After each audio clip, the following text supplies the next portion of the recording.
workspace. We'll discuss in a more detailed way. For now, I logged in with user 29.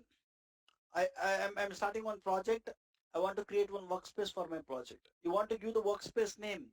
I'll give the workspace name as project 9 a.m.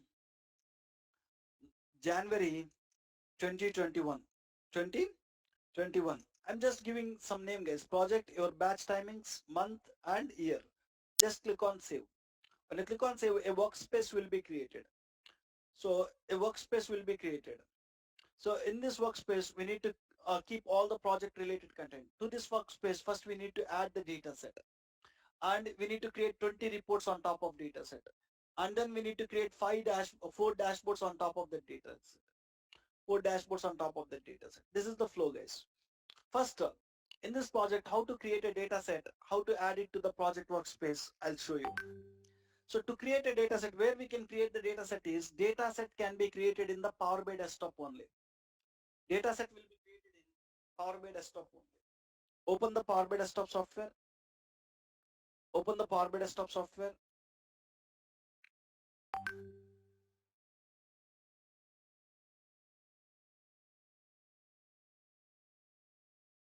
So once you open Power BI desktop software, so close the start screen. Close the start screen. And so if you want to prepare a data set, open the Power Query. So click on transform data. Bring the tables into the Power Query, click on new source, click on Excel. So if your client is storing the tables in the Excel, click on Excel, bring the tables. My client is storing the tables in the Excel, desktop backup, source files, sample superstore, click on open. Bring the tables, orders table, people's table and returns table. And some more data my client is storing in SQL Server. Click on new source, click on SQL Server. Provide the server name and database name, bring the tables. So let me copy the server name here. Somewhere I have server name. I'll copy the server name. And database name is optional here. Press OK. When you press OK, it will open the server and it will show the list of database you have in the server. I have 5 different databases. When I expand any database, I can see the tables in it. Customers table, product table, and sales table. Press OK. I want these 3 tables. Or else if you want all the 4 tables, you can even take 4 tables also. Press OK. Like this, you need to go to each data source. You need to bring the tables. Once after bringing the tables, you need to transform the data. In each table, if you want, you can go and transform the data. I don't want to do any transformation in orders table, people's table. I want to click on use first trace header. In the returns table also, I want to click on use first trace header.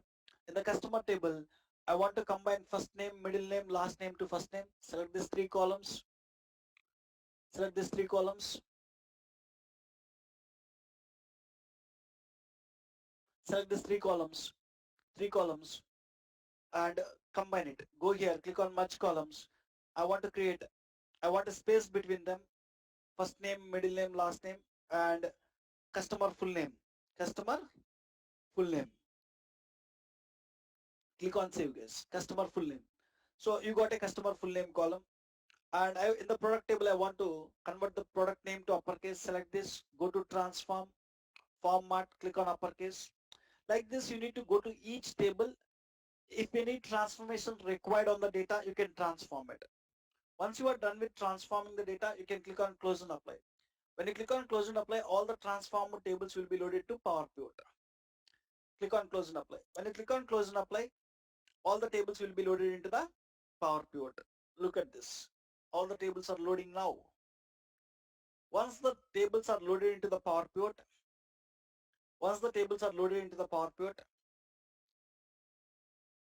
so you want to do the data modeling work, guys. Once you load the tables, you need to go to model view and you need to do the data modeling work. So you need to establish the relationship between the tables, related tables. So between these 4 tables, I have relationships already. Between 4 tables, you have relationships already. And between these 3 tables, I want to create a visual using orders table and returns table together. I can go and establish the relationship based on order ID, order ID. You need to go and do the data modeling work in the model view. And once you are done with the data modeling work, we need to go to data view we need to create new information. Go to data view, and in any table, if you want to create new information, select the table and go to the table tools and create the new information here. For now, I'll just create percentage of sales. So I want to show percentage of sales values. So I'm creating a percentage of sales. When you want to create percentage of sales, you want to create a measure and give the measure name as percentage of sales. And I want to write the formula for it. So formula is, I want to calculate sum of sales for a particular region, sum of sales divided by all sales, all region sales. You need to use calculate function, sum of sales, sum of sales for all the values in the orders table or regions column. So like this, if you want to create some additional information, select this, go to the measure tools and click on percentage. I created a measure. This measure will show percentage of sales. So whenever you want any new information, whenever you need to enhance the data model, whenever you need to create some new information, you can go to the table, you can create it, guys, using this. So we are done with Power Query work, we are done with Power Pivot work, guys. So my client given the data in two different data sources. They are storing business data in Excel and SQL Server. I extract the data, I transform the data, I loaded the data, I am done with data model, I, I enhance the data model here. So by this, we are done with Power Query and Power Pivot work. So once you are done with doing Power Query and Power Pivot work, you are not supposed to create the visuals here, guys. Don't create the visuals now. In the Power BI project, first thing we need to do is, using data sources, we need to create a data set. Once your data set is ready, then you need to start creating the reports. Now I'm not supposed to create any visuals here. So in the previous classes, once we are done with preparing a OLAP model here or a data set, we created visuals. Now we will not do that. Why? Because on the same data set, I want to create 20 reports. So once you are done with Power Query and Power Pivot work, you need to save that and you need to publish it to the project workspace, case. So user 29, so he is done with Power Query and Power Pivot work. So when he is done with Power Query and Power Pivot work, you need to save the data set. You need to publish it to the Power BI service. Once he is done with Power Query and Power Pivot work, Power Query and Power Pivot work, we need to save report and we need to publish it to Power BI service. We need to save the report. We need to publish it to Power BI service, guys. We need to publish it to where? Power BI service. Just I need to go and publish it to Power BI service. Right. So how can you save and how can you publish it? If you want to publish, you need to click on publish button, guys. Already I got signed in here. When I try to publish, it will ask you to save the report first. You made a lot of changes, save it. You can click on the save button, save it in the desktop, and I can give the name as uh, sales analysis dataset. Sales analysis dataset, and I can add some extension like 9 a.m. January 2020. 9 a.m. January 2021. 2021. Sales analysis dataset. I can save it. Once I save it, then only I can publish it. Whatever you saved in Power BI desktop, we call it as a report case. I saved a report here, sales analysis dataset. This report will contains Power BI desktop will contains report will contains Power Query code, Power Pivot code, and Power View code. Understand, guys? So whatever we developed in Power BI desktop, we call it as a report. Whatever we developed in Power BI desktop, we call it as a report.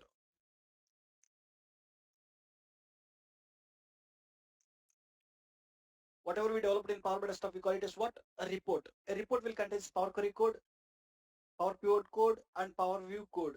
Report Power BI desktop report will contains Power Query code, ETL code. Power Query is nothing but ETL code. It will contains Power Pivot code, and it will even contains Power View code. When you save the report, In the report, all these three things will be saved. Power Query, Power Pivot, and Power View. All the three code. Now, I want to publish this report to the project workspace. First thing we need to do is, once client's given some data sources to you, you want to create one data set. You want to move the data set to the project workspace. That is what we are trying to do now. That is what we are trying to do now. Just let me click on publish. When I click on publish, it will show the project workspace. Project 9 a.m. January 2021 workspace. Just select this, click on select. Then this report will publish into the Power BI service. Click on select. It is publishing to Power BI service. So when you publish any report from Power BI desktop to Power BI service, it will be split into two parts, guys. Important thing, and understand. When we publish any report from Power BI desktop to Power BI service, Power BI desktop to Power BI service, it will be split into two parts. It will be splitted into two parts. Two parts. One part it will be split is two parts. It will be split into two parts. What are the two parts it will split is? One part is data set and second part is report, guys. Report. One part it got split is data set, second part is report. Look at this here.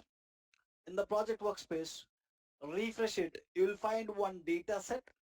You will find one report. Look at this. You find one data set. You find one report. I just created one report in the Power BI desktop. When I publish it to the project workspace, it got split into a data set. It got split into a report. It got split into a report.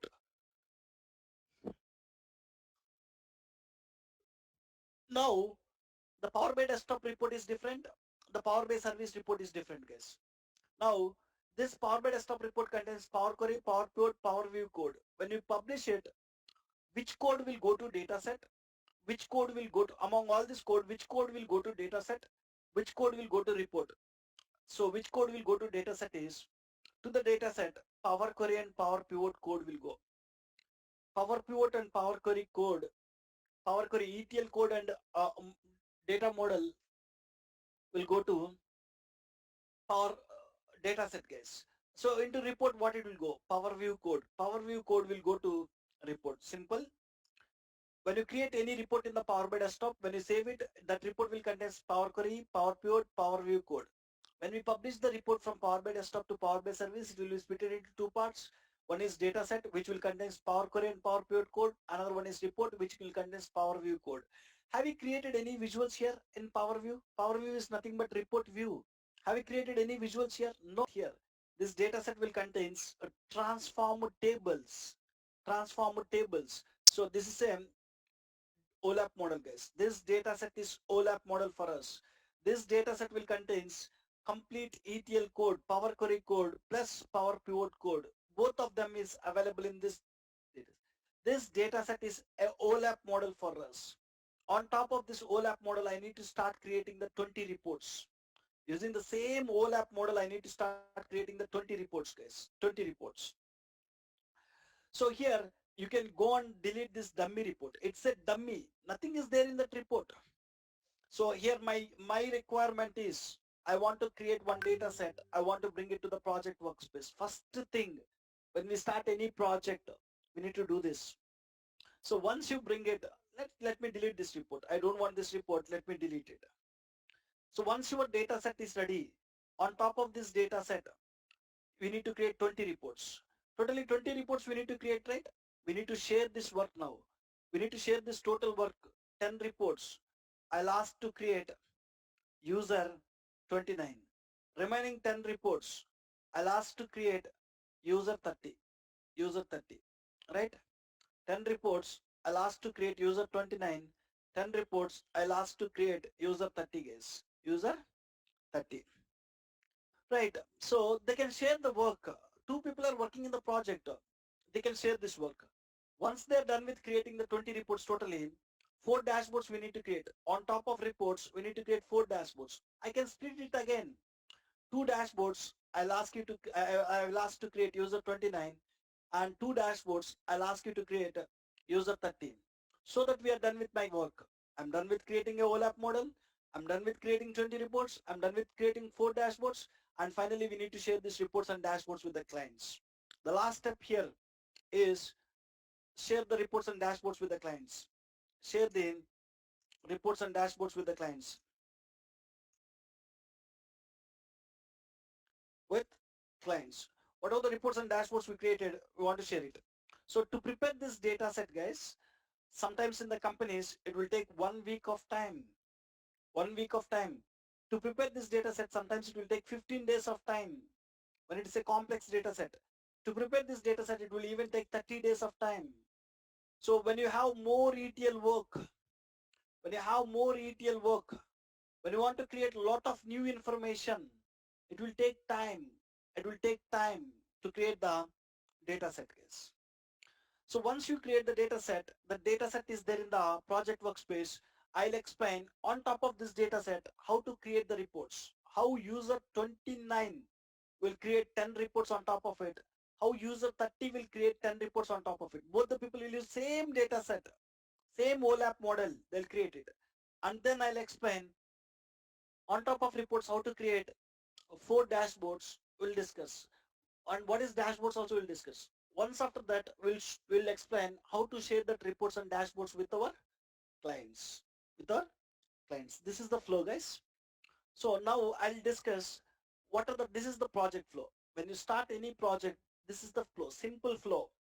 When start any Power BI project, the flow is same, guys. Clients will give some business data to you, which is storing either in files or databases, and you want to create a data set on top of it, and you need to bring the data set to the project workspace first. Once the data set is there in the project workspace, we need to create reports on top of them. Once reports are ready, on top of reports, we need to create dashboards. Once the reports and dashboards are ready, we need to share them with the clients. That's it. Now, I'll list what are the different topics I'm going to cover as part of Power BI service. Topics we're going to cover as part of Power BI service. What are the different topics I'm going to cover in Power BI service? We'll see now. So instead of typing all them, I saved somewhere here. I'll bring it.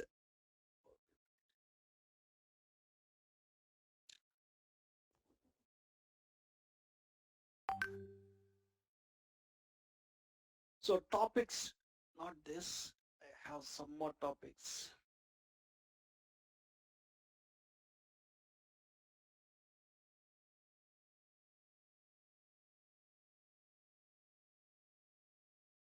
Right.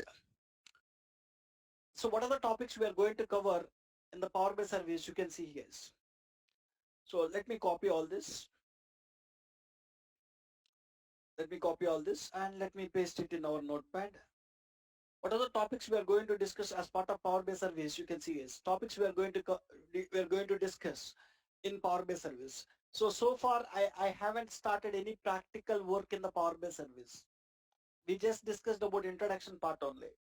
So first thing we will see is in how to create a Power BI service account. We know it already yesterday. So if you want to create a Power BI service account, you need to have a company email ID. Using the company email ID, we can start creating the account. We've seen it in the last class. And then we've seen how to log on to Power BI service. You want to wait. So in workspace, we need to create reports and dashboards. Someone is asking a question. In workspace only, we need to create reports and dashboards. How we will create them, I'll explain. Give me some time. You'll get it. So how to create Power BI service account, how to create it, how to log on. To log on to Power BI service, what is the URL, guys? app.powerbi.com. We already know about this first point. So once you log on to Power BI service, you will see my workspace and you will see project workspaces. We'll try to discuss what is the difference between my workspace, what is the difference between project workspaces, what is the difference between my workspace and project workspace. We'll see. And we'll see how to add the data set to the project workspace. Once we create a project workspace, first thing we need to do is we need to add a data set. Already today we discussed about how to add a data set to the project workspace. So we will discuss some more things about that. How to add a data set to the project workspace we'll discuss. Once you are done with adding the data set to the project workspace, we need to discuss how to create multiple reports by multiple users using the same data set. We need to discuss how to create multiple reports by multiple users using the same data set, guys. Right? We'll discuss. And then once after creating the reports, we'll discuss how to create dashboards using the reports. In our project, we just need to create 4 dashboards. How to create these 4 dashboards using the reports we'll see. And before you share these reports and dashboards to your client, before you share these reports and dashboards to your client, what you need to do is you need to refresh your data set, or you need to schedule refresh the data set. Why you need to refresh or schedule refresh the data set? Refresh. So why you need to refresh or schedule refresh the data set? Why you need to refresh or schedule refresh the data set? Why you need to refresh or schedule refresh the data set is to show up to date data in the reports and dashboards. We need to refresh the data set. If you observe here, so using the data sources, we will create a data set. And when new data, so into the data sources, every day you will get new business data. Into the data sources, every day you will get new business data. Every day we will do business, that new business data will come to the data sources. And clients will expect that new data in the reports and dashboards. Clients will expect that new data in the reports and dashboards. When you want to show new data in the reports and dashboards, you need to bring that new data to the data set. Once you got the new data to the data set, the reports will show new data, the dashboards will show new data. Whenever you need to bring the new data to the data set, so in data sources, every day when we are doing the business, you'll get the new data. That new data I want to bring it to the data set. Then only my reports will show up to date data. Then only my dashboards will show up to date data. To show up to date data in the reports and dashboards, we need to bring the new data from the data sources to data set. How to bring it? There is a concept called refresh or schedule refresh. We need to refresh the data set. We need to schedule refresh the data set. So to refresh or schedule refresh the data set, to bring the new data, we need to install a gateway. What is this gateway? How to install the gateway and how to bring the up-to-date data into the data set, we'll see. So we need to refresh the data set, guys. You need to schedule refresh the data set. To show up-to-date data in the reports and dashboards, we need to refresh the data set. What is this? You will understand. And we will discuss, once you have up-to-date data, yes, automatically you'll get it. As soon as you refresh the data set, automatically clients will see up-to-date data in the reports and dashboards. You don't want to do anything. So you have a data set here. So you have reports on top of it, 20 reports. You have 4 dashboards on top of it. When you want to see up-to-date data here, just schedule refresh it or refresh it. So when you schedule refresh or refresh it, automatically reports will show new data, dashboards will show new data. You'll understand, just I'm writing here, wait for few minutes. Then the next one is sharing the content. Whatever the reports and dashboards we developed, how to share that with the clients, we'll discuss. Sharing the reports and dashboards with the end users. So how to create reports and dashboards with the end users, we'll discuss. Reports and dashboards with the end users. So there are many ways to share the reports and dashboards, using direct sharing, through content packs, through apps. We'll discuss this topic. So team collaboration. So how a team can collaborate together. How a team can collaborate together. I want to talk about team. When we start any Power BI project, a group of people will work on project. How a team can collaborate together. When we start any Power BI project, how the project will be completed by a team of people, we'll discuss this. How that project will completed with a team of people, we'll go and discuss it. Right, once after team collaboration, we will try to understand workspace subfolders. This is the workspace. This workspace will contain 3 subfolders: datasets and data flows, content, all. What each subfolder is, what we will do in each subfolder, we'll discuss. What we will do in each subfolder, we'll discuss. And then we discussed about a concept called row level security. What is row level security? Why we need to implement it, we will discuss. And we will discuss about uh, how we will maintain different versions of the report, version history. So sometimes when we develop the report, we will not develop the report in one time. So there will be different versions of the reports. How we will maintain the version history, we will discuss. Deployment pipelines. When we start any project, we'll have multiple phases. Development phase, testing phase, production phase. So how can we move the code from development to test to production? We'll discuss. And finally, we'll discuss about incremental refresh. Whenever you want to bring the data to this data set, there are two ways. One is full refresh. What is full refresh? Or full refresh, also call it as truncate and load. Truncate and load. Truncate and load. And you can also do it incremental refresh, guys. Incremental refresh. What is the full refresh or incremental refresh? We'll discuss. Like this, we'll discuss about each topic in a detailed way. These are the topics I'm going to cover as part of Power BI service case. So in the next class, we'll start one by one topic and we'll discuss it. Let me stop here for today. This conference is no longer being recorded. We don't have class tomorrow and day after tomorrow. Next class is on Monday. We'll discuss from here in Monday's class. Now you guys can go with your questions. We don't have class tomorrow and day after tomorrow, Saturday and Sunday. Next class is on Monday. We'll discuss from here in Monday's class. So people who have questions, now you can ask, you can unmute yourself.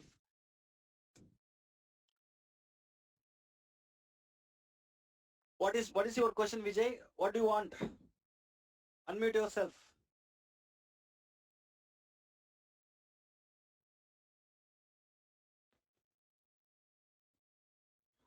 Anybody have any questions before we stop? Yeah, Sunil. Sunil, will Yes. we cover like Azure, like how to connect with Azure and Azure related things which are necessary for Power BI? See, connecting to the Azure is not a difficult thing, guys. So when you open Power BI desktop, get data. So when you want to connect to Azure, click on more. You'll find Azure related sources here. Your connection information your client will give you. Azure SQL database. When I click on Azure SQL database, when I click on connect, it will ask server name and database name. Same thing. Your clients will provide this Azure SQL server database name and server name. When you give that server name database name, when I click on OK, it will connect to your Azure server and it will show the tables in it. And you can bring it, you can develop it. Same thing. There is no difference. Only thing is database. Now I am connecting it to a database where it is hosted in on premise. So when you are talking about cloud related sources, the database will be there in the cloud server. That is only the difference. The way we connect, the way we work is same. There is no difference again. Okay, Sunil. Thank you. Any questions? 9 a.m. box. Let me paste this. So same report, guys. So project flow starting from here. We discussed. Let me save it. So same report, 9 a.m. December 2020 Power BI files. You have a report with the name Power BI service notes, and you have page 1 yesterday's class notes, in page 2 today's class notes. Today's class notes. Yes, someone unmuted, tell me please. Sunil, one question. See, Yeah, if we do create a visualization on the on this Power BI service, then if you want to take that visualization in Power BI desktop, will that possible or it is just just wait till tomorrow. We'll never okay? create visuals in Power BI service. We'll even create the visuals in desktop only. How we will create, you will understand in the coming classes. Okay. Just Oh wait till no, next actually, class. okay, okay, fine. Even Power BI desktop only. We'll not do in Power BI service. We'll do there and we'll bring that reports to Power BI service. To understand it, Okay, you want to wait for 1 or 2 classes. okay, okay. Sure, thank you. If we connect the data sources through SQL Server, okay. Mm, So in that mm. case, through direct mode. So in that case, the reference data set is not required. No? Not required. When you connect using direct query mode, when you connect to SQL Server, you'll find 2 connectivity modes. When you connect using direct query mode, there is no concept of refresh. There is no concept of refresh. Every time it will show up-to-date data. You will even understand that one also. You'll understand that one also. Okay.